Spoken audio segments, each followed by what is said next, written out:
Grug Face Ripper is a Zoggin maniac who led the Red War. Once serving the Goth war boss, Grug the Tyrant, Grug uses boss's own claw to rip his face off, which is where he gets his nickname. Ruling his former boss's tribe, keeping the power claw as a symbol of his Gog.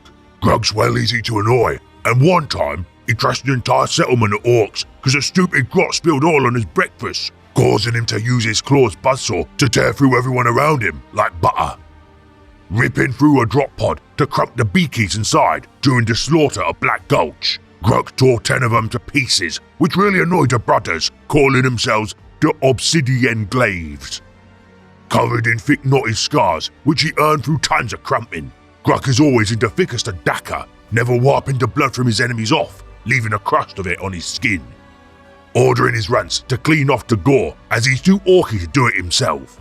His tribe say he never lost a fight, even when leading a war of his own, the Red War.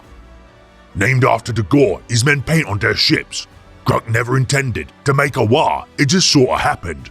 Orcs travelling to the Secundus Reach just to see the Zoggin maniac for themselves, having heard of his skill at Daka. Many believing he's the chosen of Gork, as his war grows with every battle. Even the Ginger Beaky, Crom Dragon Gaze, had a scrap with Grug and didn't manage to kill him.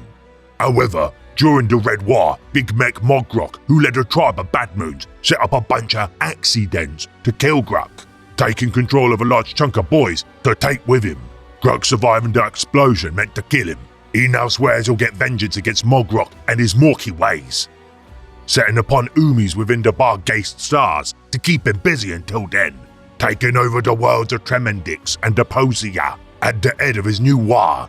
Hopefully, this Goth will crump Mogrock to manga and maybe eat his face off like his former boss.